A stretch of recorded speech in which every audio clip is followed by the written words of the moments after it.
एक गांव में गरीब लखारा रहता था। रोज सुबह जाता जंगल लकड़ी काटने।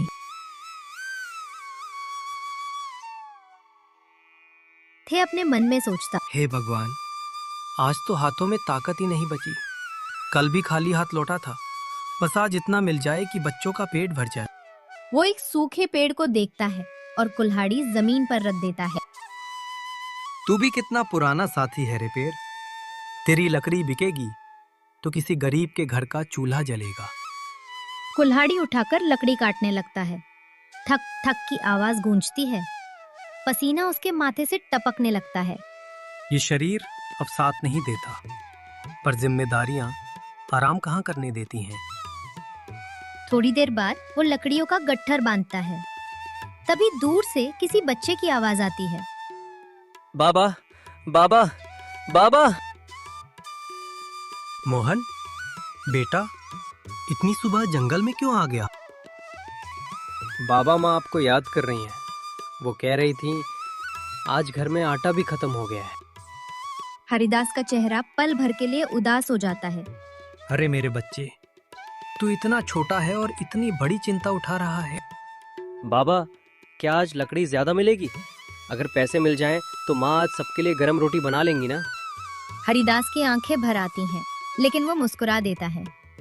मिलेगी बेटा, भगवान चाहे तो आज जरूर मिलेगी। बाबा, जब मैं बड़ा हो जाऊंगा ना, तो आपको जंगल में काम नहीं करने दूंगा। मैं खूब पैसे कमाऊंगा। बस यही सुनने के लिए तो मैं रोज कुल्हाड़ी उठाता हूँ बेटा। तू माँ के पास जा, कह देना बाबा अभी आ रहे हैं। बस ये आखिरी लकड़ी काट लो। ठीक है बाबा, लेकिन ज्यादा देर मत करना। नहीं करूंगा बेटा। मोहन चला जाता है। हरिदास उसे जाते हुए देखता रहता है। हे भगवान, मेरे बच्चों को कभी मेरी तरह गरीबी ना देखनी पड़े। अगर दुख देना ही है तो मुझे दे देना, पर मेरे परिवार को मुस्कुराता रखना। चलो, आज शायद रोटी के साथ सब्जी भी बन जाए। वो लकड़ियां उठाकर कंधे पर रखता है और जंगल से बाहर की ओर चल पड़ता है। झोपड़ी पर सीता। हे भगवान, आज तो आटा भी मुश्किल से बचा है। पता नहीं हरिदास को आज लकड़ी मिलेगी भी या नहीं। आग भी आज साथ नहीं दे रही। जैसे हालात भी गरीब के दुश्मन बन जाते हैं। इतने में मोहन दौड़ता हुआ झोपड़ी में आता है। अरे मोहन, तू जंगल तक क्यों गया था? कितनी बार मना किया है। माँ, मैं बाबा को बुलाने गया था। आप उन्हें याद कर रही थी ना? बेटा, मैं तुम्हारे बाबा की चिंता कर रही थी। आजकल उनकी तबीयत भी ठीक नहीं रहती। माँ, बाबा ने कहा है आज लकड़ी मिल जाएगी, और उन्होंने ये भी कहा कि आज रोटी के साथ सब्जी भी बनेगी। सीता चेहरे पर थोड़ी मुस्कान आती है। तेरे बाबा झूठ बोलना नहीं जानते। वो खुद भूखे रह लेंगे, पर हमें भूखा नहीं सोने देंगे। झोपड़ी के बाहर कदमों की आहट सुनाई देती है। माँ, लगती है बाबा आ गए। हरिदास झोपड़ी में प्रवेश करता है। कंधे पर लकड़ियों का गट्ठर, चेहरा पसीने से भीगा हुआ। इतनी देर हो गई, मैं डर ही गई थी। डरने की क्या बात है भाग्यवान, जंगल मेरा रोज का साथी है। आज कितना मिला? बहुत ज्यादा तो नहीं, पर इतना जरूर मिल जाएगा कि आज घर का चूल्हा जल जाए। बस वही बहुत है। इज्जत की रोटी मिले तो सूखी भी मीठी लगती है। बाबा, बाबा, क्या मैं भी बड़ा होकर आपकी तरह मेहनती बन सकता हूँ? नहीं बेटा, तू मुझसे भी आगे जाएगा। मेहनत करेगा, लेकिन किसी को छोटा नहीं समझेगा। याद रखना, गरीबी हालत होती है, इंसान की पहचान नहीं। काश ये बात गांव के अमीर लोग भी समझ पाते। एक दिन जरूर आएगा जब ये दुनिया समझेगी कि असली अमीरी क्या होती है। उसी गांव में एक लालची सेठ रामलाल का घर था। रामलाल अपने बेटे से कहता है, श्याम, आज बाजार से लकड़ी आने वाली है। ध्यान रखना, दाम कम ही देना। गरीब लोग मोल भाव करने की हिम्मत नहीं रखते। चिंता मत कीजिए पिताजी, लकड़हारा हो या किसान, सब मेरी एक आवाज में चुप हो जाते हैं। सेठ रामलाल का छोटी बेटी वहां पर आता है। पिताजी, आप हमेशा गरीबों की मजबूरी का फायदा क्यों उठाते हैं? राधा, ये दुनिया पैसे से चलती है। जिसके पास पैसा है वही बड़ा है।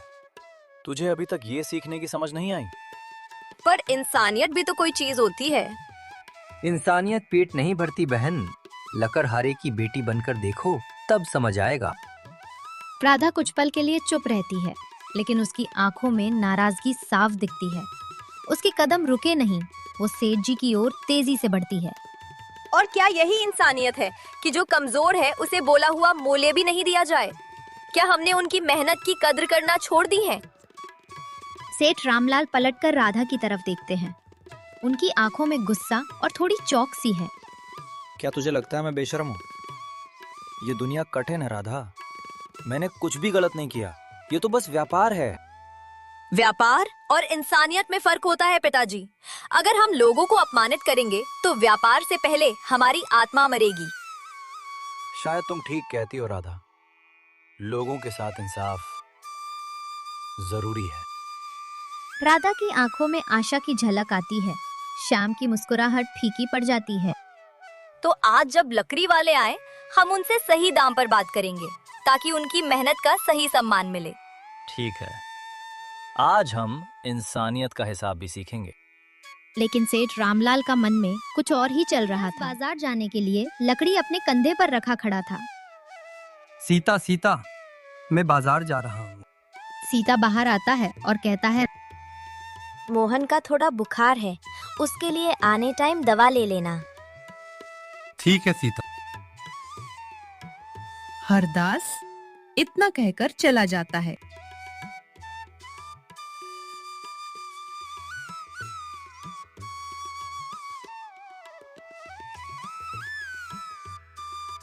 हरिदास अपनी लकड़ियों का गट्ठर जमीन पर टिकाता है।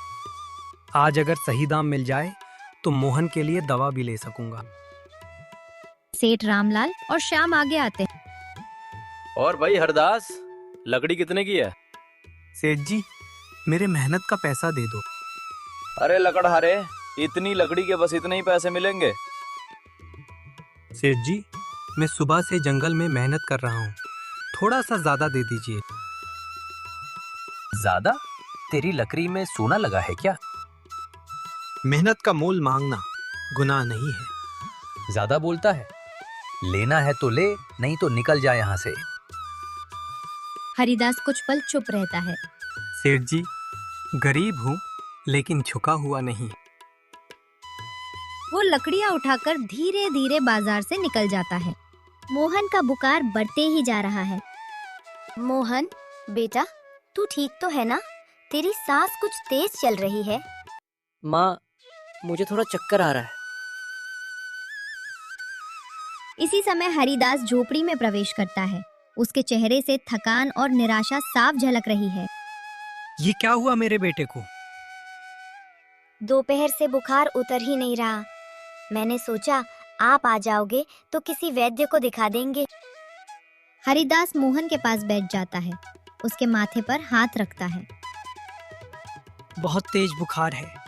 हे भगवान, मेरे बच्चे को कुछ मत होने देना। बाबा, आप चिंता मत करो, मैं ठीक हो जाऊंगा।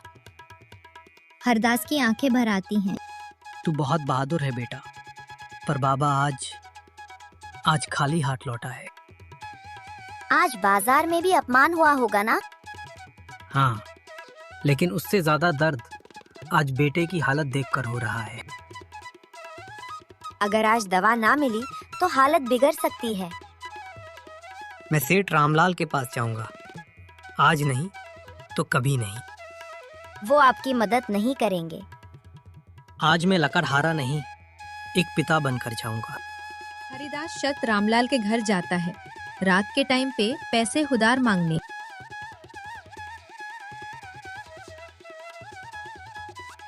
सेठ जी, मेरे बेटे की तबीयत बहुत खराब है, बस थोड़े पैसे उधार चाहिए। हम कोई धर्मशाला चलाते हैं क्या? मैं मेहनत करके लौटा दूंगा, एक एक पैसा। मेरे दरवाजे पर गरीबी मत फैलाओ। हरिदास सिर झुकाकर लौट जाता है। हरिदास। अंधेरी रात। हरिदास टूटे कदमों से जंगल की ओर बढ़ता है। क्यों बेटा, आज बहुत टूटा हुआ लग रहा है। बाबा, मेरे बेटे की जान खतरे में है। और मेरे पास कुछ भी नहीं। अगर मैं कहूँ कि तुम्हारी गरीबी तुम्हारी असली पहचान नहीं है, आप क्या कहना चाहते हैं? समय आने पर हर सच सामने आता है। बाबा, अगर मेरा बेटा ठीक नहीं हुआ तो ये जिंदगी किस काम की? हरिदास, क्या तुम सच में खुद को सिर्फ एक लकड़हारा समझते हो? मैं और क्या हूँ बाबा? मेरे हाथों में छाले हैं, मेरे पास फूटी कौड़ी नहीं। गरीबी कपड़ों में होती है, इंसान की पहचान में नहीं। क्या तुम्हें अपने बचपन की कोई बात याद है? कोई निशान, कोई याद? बस इतना याद है कि मैं बहुत छोटा था, एक आग लगी थी और फिर मैं इस जंगल के पास मिला था। बुजुर्ग की आंखें नम हो जाती हैं। तो समय आ गया है हरिदास। मैं ही हूँ गुरुदत्त और मैं तुम्हारे पिता का पुराना मित्र हूँ। मेरे पिता? तुम इस इलाके के सबसे बड़े व्यापारी धर्मदास सेठ के खोए हुए बेटे हो। नहीं बाबा, ये कैसे हो सकता है? तुम्हारे पिता ने तुम्हें ढूंढते ढूंढते अपनी पूरी जिंदगी लगा दी। अब वो नहीं रहे, लेकिन उनकी जायदाद तुम्हारा इंतजार कर रही है। सुबह का समय, झोपड़ी पे एक वैद्य आता है। ये सब कौन भेज रहा है? डरो मत बहू, अब तुम्हारे बेटे को कुछ नहीं होगा। वैद्य मोहन को दवा देता है। समय पर दवा मिल गई, लड़का बच जाएगा। हे भगवान, आपने सुन ली। गांव की पंचायत। सेठ रामलाल, श्याम, राधा और गांव वाले इकट्ठा हैं। आज मैं एक सच्चाई सबके सामने लाने आया हूँ। कौन सी सच्चाई बाबा? किसी गरीब लकड़हारे की? वही लकड़हारा इस इलाके की सबसे बड़ी संपत्ति का मालिक है। ये मजाक है? नहीं। हरिदास, आगे आओ। हरिदास आगे आता है। ये है धर्मदास सेठ के इकलौते वारिस। सेठ रामलाल का चेहरा पीला पड़ जाता है। तो जिसे मैं रोज अपमानित करता रहा, मुझसे बहुत बड़ी गलती हो गई। मुझे माफ कर दो हरिदास। मैंने गरीबी में रहकर इंसान की असली पहचान देखी है। अब फैसला तुम्हारे बदलने पर है। हरिदास अपनी झोपड़ी के अंदर। अब हम अमीर हो गए? नहीं, हम पहले से ही अमीर थे, बस आज दुनिया को पता चला। बाबा, अब आप जंगल नहीं जाओगे ना? जाऊंगा बेटा। लेकिन किसी को छोटा समझने नहीं।